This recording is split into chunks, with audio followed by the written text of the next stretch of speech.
Bonjour, et je vais donc vous parler de quelques questions de synthèse et de transformation de voix.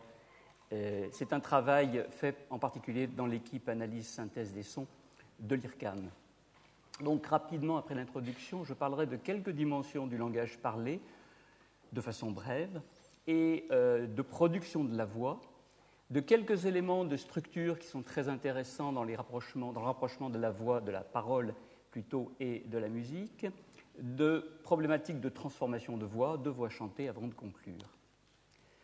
L'IRCAM est un institut de recherche et de coordination acoustique-musique, donc dévolu à la musique, et on peut se demander pourquoi la voix parlée à l'IRCAM. Eh bien, d'abord, je crois qu'il est clair que c'est un champ sonore profondément structuré, familier. Après tout ce qu'on a entendu aujourd'hui, je n'ai pas besoin d'insister là-dessus, mais je vais quand même le rappeler un petit peu dans certains aspects. Et puis, surtout, des demandes des compositeurs et musiciens qui viennent à l'IRCAM, qui nous demandent des transformations, des analyses, des synthèses de la voix, et je cite par exemple Jonathan Harvey, Emmanuel Nunes, Bert Führer, Stefano Gervasoni, Jean-Baptiste Barrière, etc. Enfin, il y a des besoins du multimédia en traitement de la voix. Nous avons beaucoup travaillé pour des films comme Farinelli, Vatel, Tiresia, et pour le dernier film d'Éric Rohmer, des besoins en doublage, animation, jeux vidéo, musique, etc.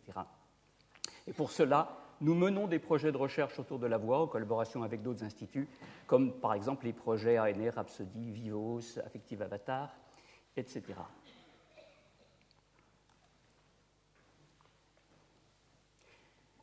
Là, je veux vous faire entendre quelque chose, donc je vais demander qu'on coupe les micros, du moins celui-ci essentiellement ou les autres. Et en fait, je vais utiliser le micro qui est là. Si le son est branché, vous devez m'entendre. Non. Alors, on va trouver pourquoi. C'est probablement parce que moi, j'ai mis le son au minimum. Si je le mets là, vous m'entendez à peu près. L'idée est que parmi les transformations de voix, il y en a qui sont plus ou moins spectaculaires. Là, vous pourriez croire qu'il est arrivé quelque chose à ma voix. Heureusement, c'est pas trop grave, car normalement, j'arrive à revenir à ma voix naturelle. Heureusement, donc, la voici.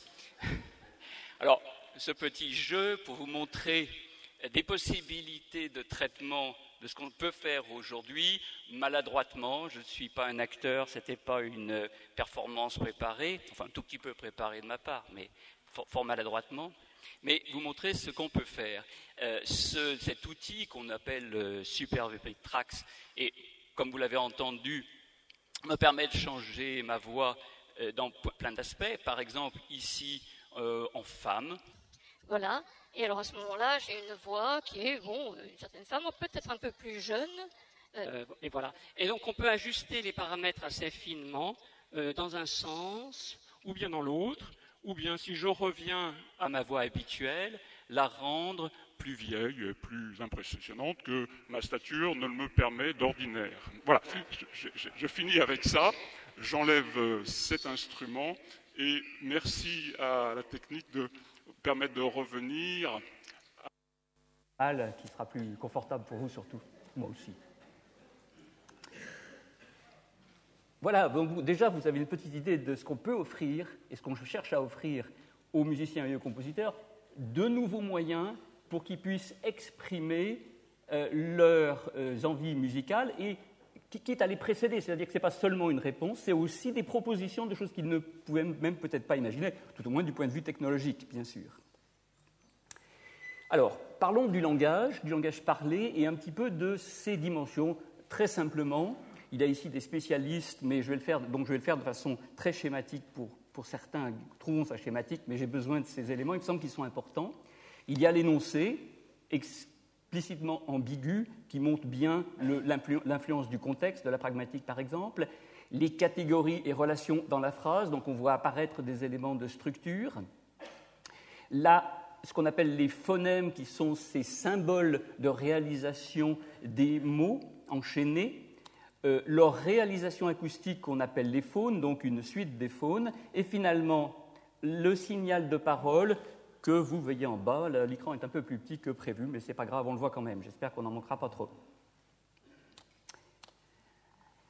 Quelque chose qui n'apparaissait pas là, c'est l'aspect prosodique, c'est-à-dire les différentes façons de prononcer la même phrase. Je pense que c'est clair, je peux prononcer la même phrase, je peux prononcer la même phrase, je peux prononcer, etc. Toutes ces façons prosodiques, donc de différentes prosodies, pour un même contenu phonétique, dont les composantes principales sont l'intonation, le rythme et l'accentuation, et qui résultent de l'interaction entre plusieurs niveaux, les niveaux sémantiques et pragmatiques dont j'ai parlé, bien sûr le niveau syntaxique, les contraintes rythmiques, les équilibres des intervalles entre les accents, etc. Alors, c'est un élément très important qu'il nous faut maîtriser, et donc on fait des analyses notamment de prosodie, où ici je vous montre quelques résultats d'analyse automatique de proéminence et de durée. En prenant un corpus de référence d'environ 7000 syllabes, on cherche à obtenir automatiquement les proéminences, et grâce à des descripteurs de proéminence du type fréquence fondamentale et débit que nous voyons ici sur une phrase, et un apprentissage par un modèle multigaussien, là on est dans la technologie de l'apprentissage automatique par machine, on obtient 89% de bonne détection, ce qui est en fait un taux très élevé, car on s'aperçoit que même les spécialistes, forcément, ne sont pas tout à fait d'accord sur le placement de toutes les proéminences. Je vous fais entendre la voix en question. Ça, je ne sais pas du tout, mais je crois que ça va se passer quand je vais jouer. Les deux camions se sont heurtés de face. Vous entendez la hauteur qui monte à la fin des deux camions et qui baisse à la fin de la phrase, et le débit qui ralentit, qui allonge ce dernier élément, et ainsi de suite à la fin. De la même façon, nous faisons des modèles de durée, modèles par exemple de durée intrinsèque des syllabes, modulés par les variations de débit local, ce qui permet une bien meilleure représentation. Enfin, l'aspect acoustique.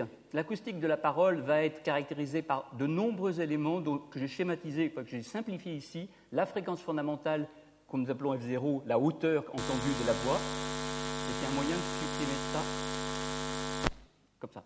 Je le remettrai quand il faudra. L'enveloppe spectrale et sa variation. Alors j'insiste beaucoup sur l'aspect variation, la parole... Les gens le savent, mais bon, j'insiste, ce n'est pas quelque chose de statique, c'est toujours un mouvement qui va donner un timbre. L'enveloppe spectrale d'une voyelle, par exemple, pourra donner une couleur, et une consonne va être essentiellement Non, pas moyen d'enlever ça. La consonne va être un geste, une forme spectro-temporale, et enfin, il y a une intensité donnée, par exemple, par la source de glotte et par son spectre. Nous allons regarder ça dans un logiciel de l'IRCAM qui s'appelle Audioscult, qui se présente comme ça. Vous avez ici une phrase que je joue. Ah ben, si je ne mets pas le son, je le rejoue. Un soldat à cheveux gris. Un soldat à cheveux gris. Et immédiatement, en voyant ce qu'on appelle ici le sonogramme, qui est une représentation de l'intensité dans différentes fréquences verticalement et dans le temps horizontalement, on distingue tout de suite, par exemple, que le S de soldat ici se distingue très très bien des voyelles adjacentes, de même qu'on retrouve ici le ch, et pourtant ce n'est pas le même que le S, c'est normal. La striation verticale nous indiquant les périodes de la fréquence fondamentale. Alors, comment est produit ce signal ? Il est produit d'abord par des pulsations de la glotte, des petits pulses d'air, si on peut dire, qui viennent de l'air expulsé par les poumons, qui font vibrer les plis vocaux, la glotte, et ce signal est filtré par le conduit vocal. Mais il y a aussi des sources sonores de type bruit, causées par des turbulences dans des rétrécissements du conduit vocal, quand je fais ch ou fe, par exemple, et tout ça... donc passant par le conduit vocal est mis en forme spectrale, par une enveloppe spectrale en quelque sorte, et donne le signal de la voix. Je résume, je simplifie un tout petit peu, mais les fondamentaux sont là. Alors, la glotte joue un rôle énorme, suivant que je parle comme ça ou comme ça, je vais avoir une voix très différente, et voici au ralenti, la vibration des cordes vocales extrêmement ralentie, car il s'agit d'un film à 4000 images par seconde. Là, quand je vous parle, ma glotte vibre environ 100 à 200 fois par seconde. Pour pouvoir l'observer, il faut ralentir, mais on voit très bien l'ouverture de la glotte par laquelle passe l'air et produit ces impulsions d'air. Nous faisons des traitements de l'image, nous pouvons donc calculer cet air et calculer le débit d'air, donc vraiment ce qui fait le son produit par la glotte, et ensuite passer dans le conduit vocal. Ceci nous permet de valider des modèles de façon à pouvoir séparer la source glottique et le conduit vocal uniquement à partir du signal. Bien sûr, il n'est pas question de faire des films comme ça pour les gens qui sont en train de parler. La réalisation acoustique est symbolisée ici, partant d'un signal enregistré que vous reconnaissez un peu comme celui qu'on a vu tout à l'heure. Si je prends une très faible portion ici, ça correspond à quelques dizaines de millisecondes, et que j'en fais ce qu'on appelle le spectre, on obtient ici en bleu le spectre de ce court instant. Il change tout le temps, comme on peut le voir dans le sonogramme qui est en dessous, qui montre que l'évolution temporelle, mais à un instant donné, on a un spectre dont on voit que la partie du bas et régulièrement, ce sont des pics réguliers, et donc ce que nous appelons, nous, sinusoïdal dans notre jargon, et par contre, la partie ici plus haut est bruitée, n'est pas régulière et elle est bruitée. Tout ça est mis en forme, en quelque sorte, par une enveloppe spectrale qui va donner l'essentiel du timbre, de la couleur, et par ces variations, vraiment la réalisation de la parole. Je veux en arriver à l'élément peut-être le plus important, c'est quelques éléments de structure, et vous faire entendre une voix que, pour beaucoup, vous ne comprendrez pas, je l'espère, peut-être quelques-uns la comprendront, moi je ne la comprends pas non plus, et je l'écoute donc d'un point de vue vraiment musical, et je crois que c'est intéressant de l'écouter de cette façon-là. Mang nghĩ bên kia sướng không? Đi bắt mấy con cua được. Clairement, pour moi, je pense que pour beaucoup, c'est pas compréhensible, mais la musicalité de la voix est évidente par son rythme, par ses hauteurs, etc., par l'alternance des bruits et des sons qui ont une hauteur.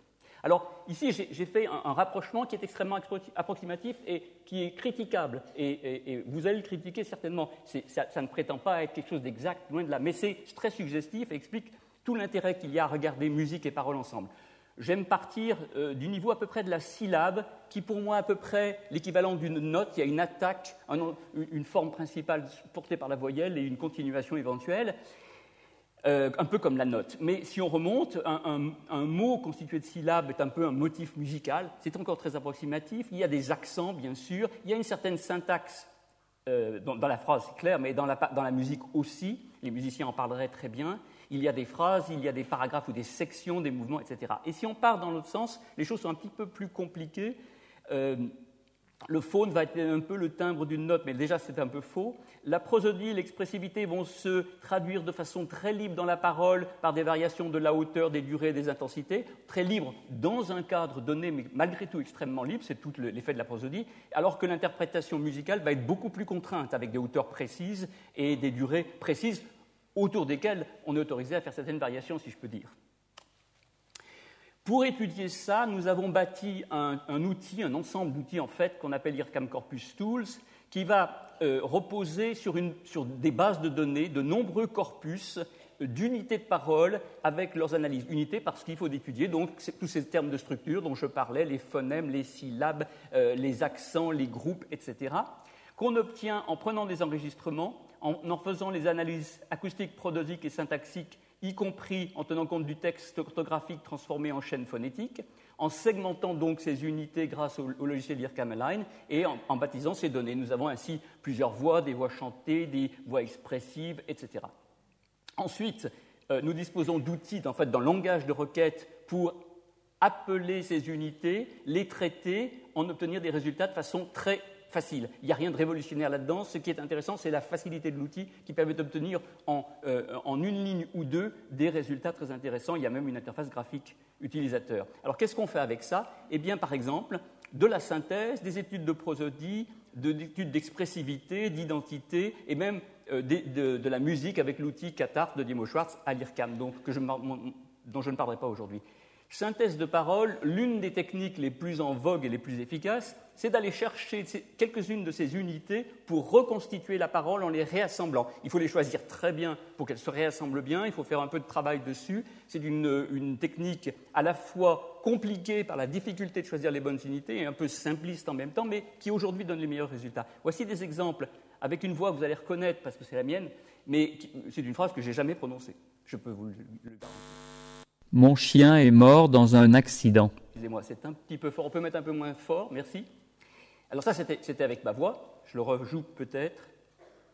Mon chien est mort dans un accident. Et je vous dois dire que la première fois que mes étudiants m'ont donné ça, j'ai cru qu'ils s'étaient trompés. Je leur ai dit non, ça c'est ma voix naturelle. J'ai regardé, j'étais sûr que c'était ma voix naturelle, mais ils m'ont prouvé que je ne l'avais jamais dite et que c'était vrai. Par contre, ici, on va faire de la synthèse avec ce qu'on appelle des rushs, c'est-à-dire c'est un comédien qui a fait des enregistrements pour une série télévision, on a récupéré les rushs et essayé de faire de la synthèse avec ça. C'est plus difficile parce que, bien sûr, l'enregistrement n'est pas fait pour la synthèse. Et ça donne quand même quelque chose d'intéressant, en particulier la caractéristique de timbre et d'élocution de l'acteur qui est parfaitement conservée. Vous vous en rendrez compte. Il y a quelques défauts dus à la difficulté de choisir des enregistrements qui ne sont pas faits pour ça. C'est une fois une petite fille de village, la plus jolie qu'on eût su voir, et sa mère en était folle, et sa mère grand plus folle encore. Oui, à quel point ça a capturé une autre personnalité, c'est ça qui est vraiment très intéressant. Typiquement, analyse qu'on peut faire, une simple requête tout de suite à IRCAM Corpus Tools va nous donner ici la distribution des durées des syllabes inaccentuées en haut, accentuées en bas. Et vous voyez qu'en une minute, même pas en 20 secondes, on apprend une chose qui est bien connue, mais qui est extrêmement forte, c'est comment ces syllabes ont des durées différentes et on peut continuer à essayer de voir d'où vient la répartition qui est là. Donc c'est vraiment un outil extrêmement puissant d'étude sur ces langages. Autre exemple, on prend une phrase comme celle-ci. C'était le même nom que la personne qui avait signé cet article. Et voici là les durées des syllabes, exprimées en secondes, et les hauteurs des syllabes. Et vous voyez que la structure de la phrase apparaît d'elle-même dans ces deux paramètres. C'est le même nom, c'était le même nom que la personne qui avait signé cet article. De même, c'était le même nom avec montée de la hauteur, ici, et puis chute finale. Donc vous voyez que la structure est très facile à étudier, qu'on peut faire des choses là-dessus vraiment intéressantes facilement. Quelles applications musicales? Alors, premier exemple, quelque chose qui intéresse beaucoup nos compositeurs, c'est l'orchestration de sons existants. Alors j'explique un petit peu. Très schématiquement encore, orchestration, ça veut dire produire par des instruments acoustiques un certain timbre, une couleur par la répartition des partiels. C'est schématique, je le sais, il y a des traités entiers sur ce que c'est. Non. Ici, les compositeurs vont vouloir obtenir par des moyens, par un petit ensemble d'instruments donnés, un son qu'ils ont, par exemple, enregistré dans la nature, imaginé ou obtenu par d'autres moyens, métalliques ou autres. Donc, ils ont un certain échantillon sonore, ils disent comment je pourrais le représenter par des instruments, le faire par des instruments. Alors, ils savent faire, mais ils sont très intéressés à avoir aussi des moyens qui leur permettent de le faire automatiquement, notamment parce que l'éventail des solutions est immense et les solutions proposées par l'ordinateur souvent sont inattendues pour eux et leur donnent des idées qu'ils n'avaient pas forcément trouvées. Et donc ça, c'est vraiment intéressant pour eux. C'est un problème combinatoire gigantesque. Si le problème était simple, enfin, en tant que recherche, c'est simple, mais la combinatoire est tellement gigantesque qu'il n'est pas question de le faire simplement. Il faut des procédures très accélérées, très optimisées pour arriver à le faire dans un temps même raisonnable. Un exemple, un basson imité par un ensemble trompette basse, tuba, French horn. Ou une clarinette imitée par flûte, trompette et tuba basse. Alors, les imitations ne sont pas toujours parfaites, loin de là, mais le programme propose des solutions et le compositeur va dire « Ah, celle-ci ou celle-ci m'intéresse ». Et voici par exemple, pour le cas de la voix, l'orchestration de voyelles, vous allez entendre les voyelles et leur orchestration suivante. Ah, oh,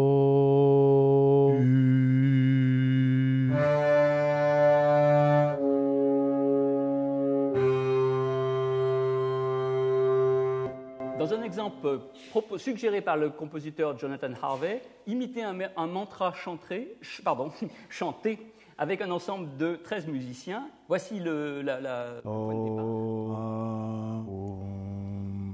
Répétez, alors là, 22 fois, mais vous pouvez pas entendre une évolution dynamique. Et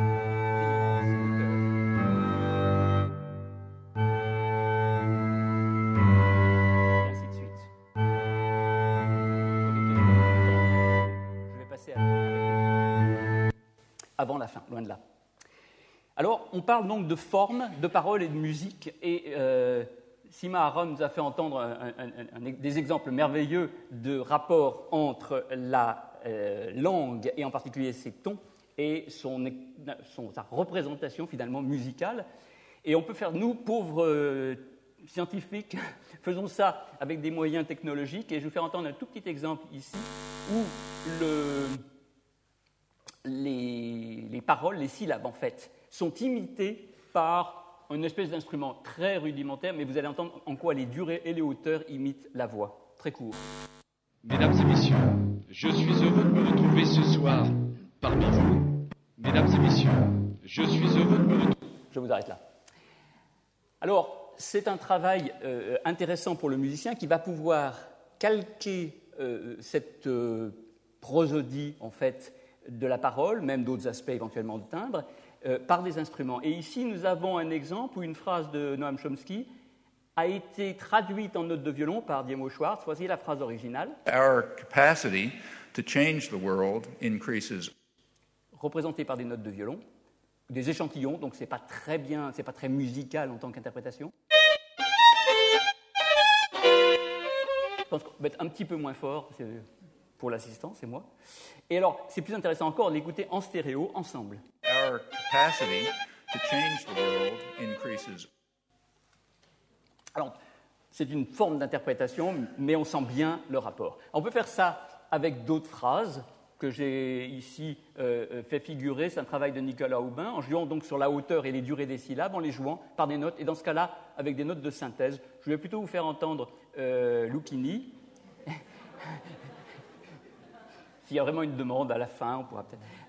En stéréo, donc, Lucchini est une espèce d'interprétation d'instruments, là aussi très rudimentaire. Vous allez voir ce qu'on peut faire après, libre à l'imagination du musicien de s'appliquer. Leur identité, c'est d'être Jean du vide. Il fait du vide un acte, un verbe. Jean devient une identité universelle du vide. Voilà. Maintenant, je voudrais vous parler de transformation de voix, un travail d'Axel Robel et de Snorre Farner, entre autres, qui trouve des applications notamment dans des films. Nous avons travaillé pour des films, je disais, de Rohmer, de Bertrand Bonello, de Roland Joffé, et des musiques de Barrière, de Gervasoni et d'autres. Transformation, la première homme, femme, enfant, vous avez entendu un exemple tout à l'heure, mais on en verra d'autres. Et puis transformation de type et de nature de voix, et enfin des exemples d'application. Transformation de voix et de femme en homme dans le film Tirésia de Bertrand Bonello, si je ne dis pas de bêtises. L'homme, dans Tirésia, la femme se transforme en homme ce coup-ci.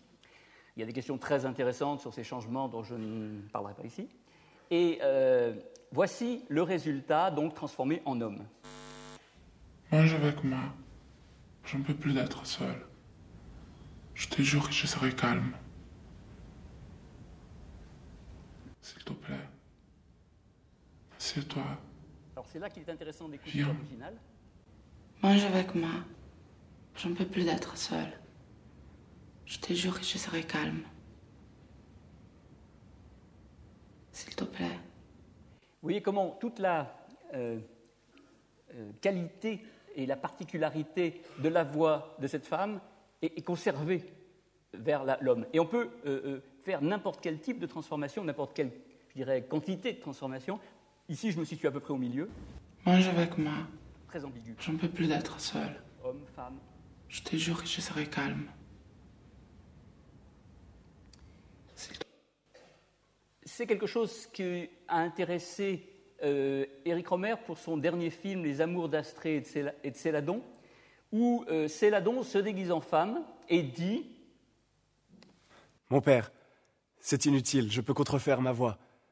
Quand je chante, mais aussi quand je parle. » Mais en fait, il ne peut pas. Alors, Éric Rohmer nous a demandé de le faire par ordinateur et il craignait beaucoup des défauts, des effets de ridicule, qui est très compréhensible. D'abord par la fragilité de la réussite artistique et aussi parce que si on met une femme pour le faire parler, s'il parle comme une femme, c'est pas la peine, il n'y a qu'à enregistrer une femme et puis tout le monde est content, mais ça serait ridicule. On verra bien que ça ne colle pas. Donc il s'agit de trouver l'endroit parfaitement bien placé d'après la scène qui va donner le rendu artistique que souhaite le réalisateur, Éric Rohmer dans ce cas-là. Et voilà son choix. On entend bien la voix du comédien et on sent bien qu'il y a quelque chose qui a changé. Mon père, c'est inutile, je peux contrefaire ma voix. Quand je chante, mais aussi quand je parle. C'est pas vraiment tout à fait une femme. On peut le faire, mais ça serait probablement ridicule dans la situation dans le film. Voilà un exemple.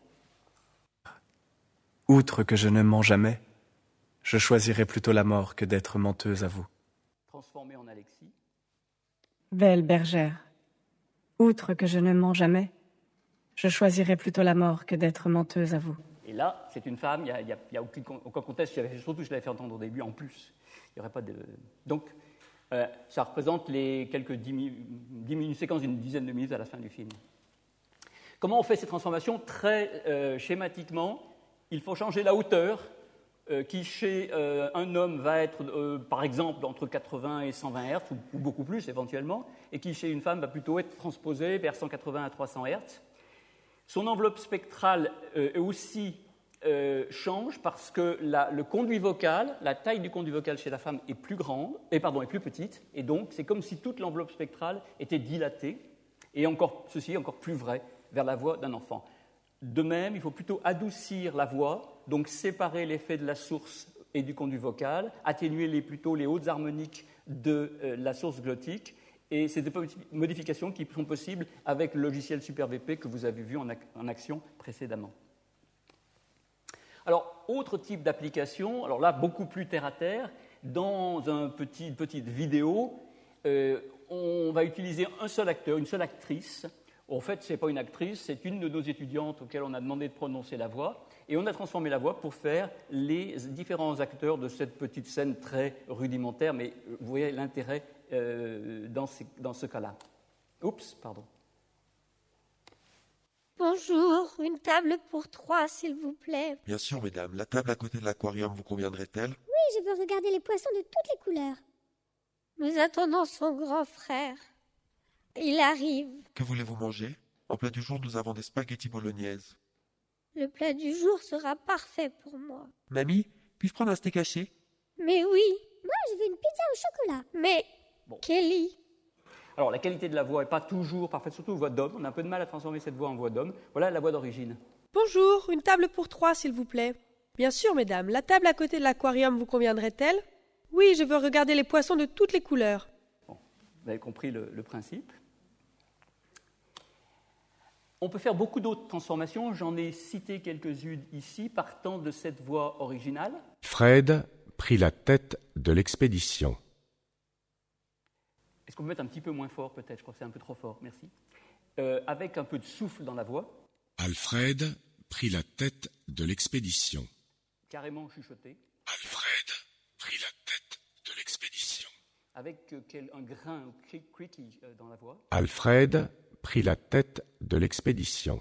Un peu plus douce, c'est pas très doux. Alfred prit la tête de l'expédition.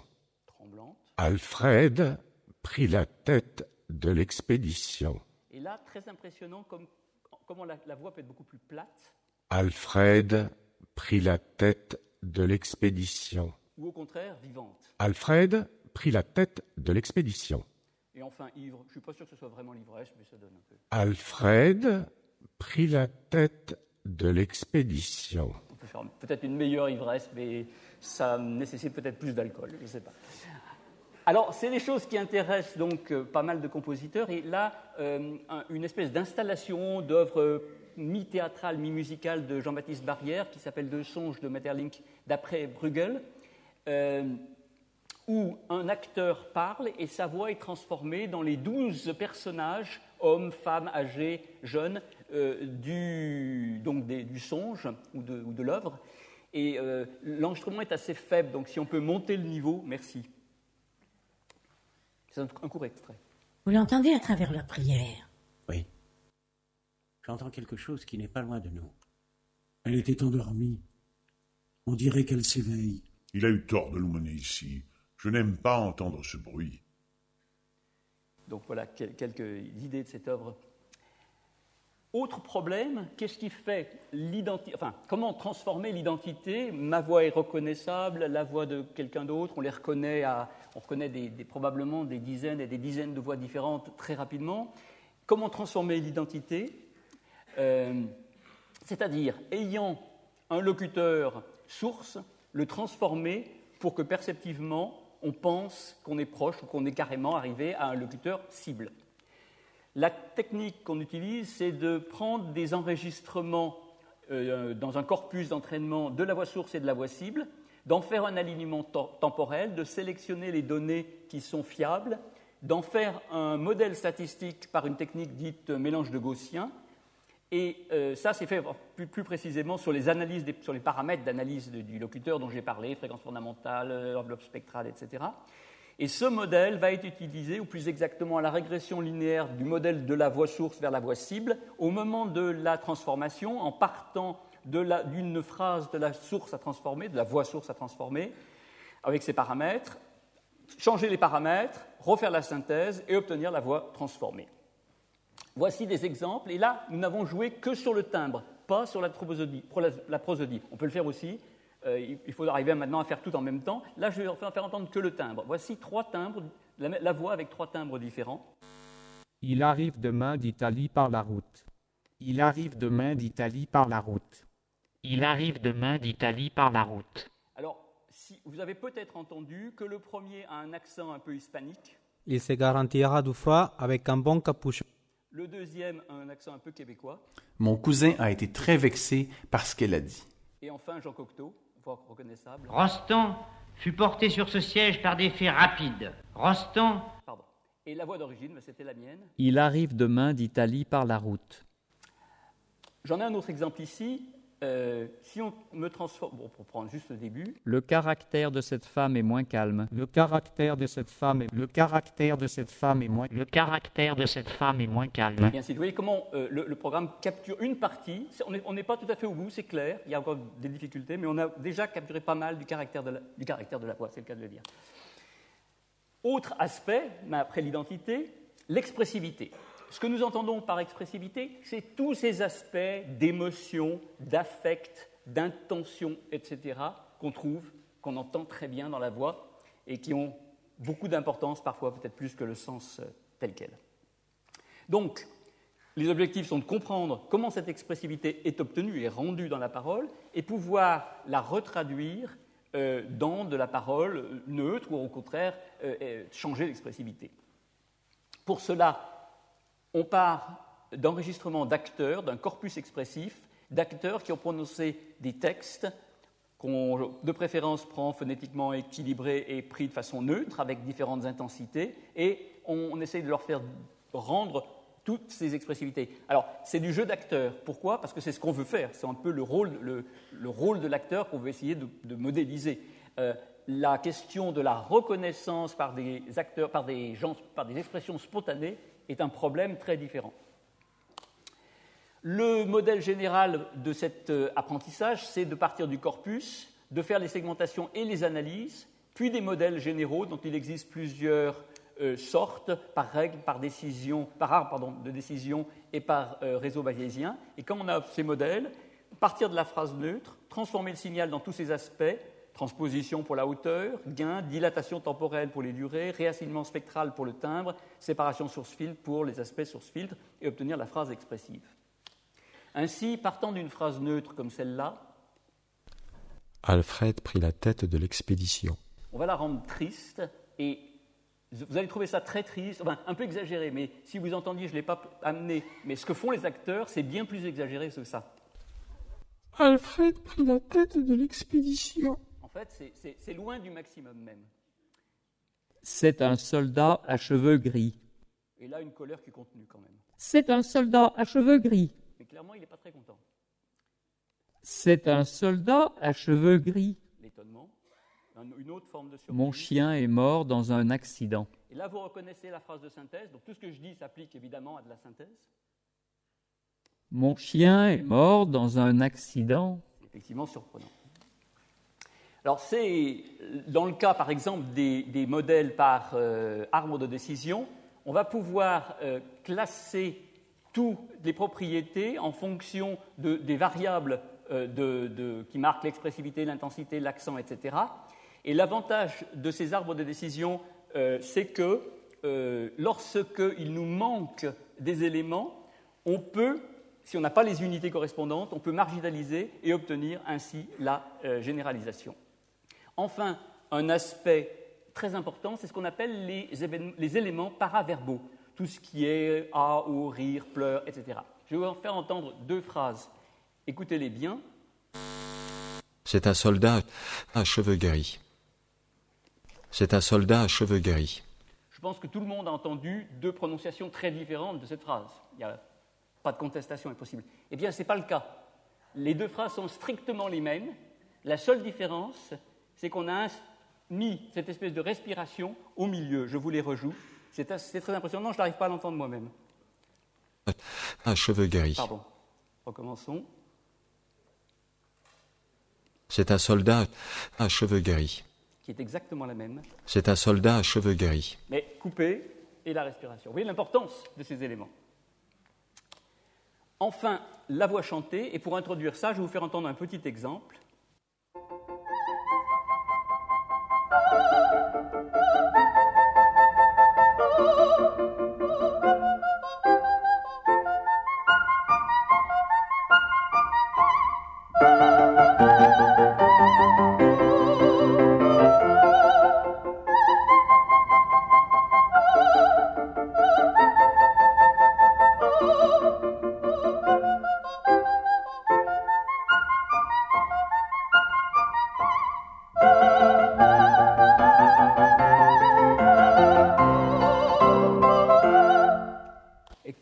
Pour ceux qui ont entendu cet exemple depuis longtemps, car c'est un vieil exemple de synthèse que nous avions fait il y a pas mal d'années, de l'ère de la Reine de la Nuit, et c'est purement de la synthèse. On a donné au programme la partition et quelques règles qu'il faut chanter comme ça, et voilà le résultat. C'est toujours étonnant quand on écoute, surtout si on ne sait pas que je fais de la synthèse.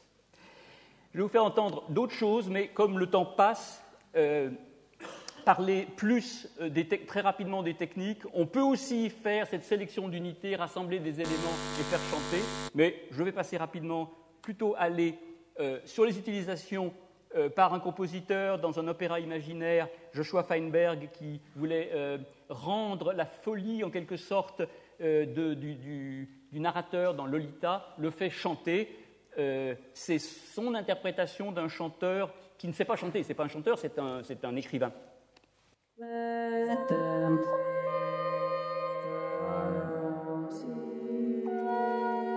fait, c'est la voix du narrateur qui est transformée en chanteur. C'est pas un chanteur.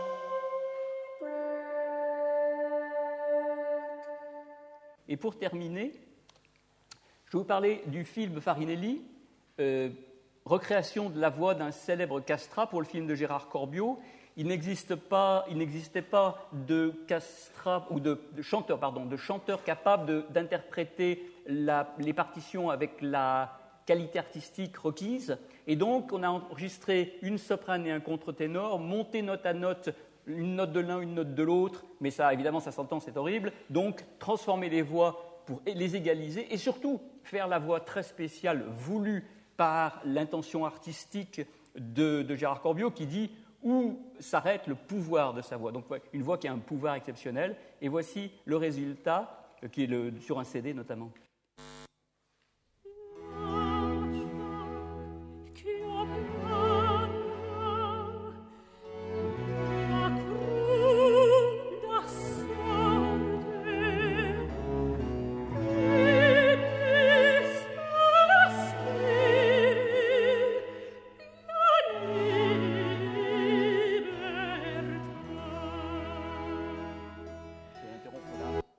Pour des questions de temps, malheureusement.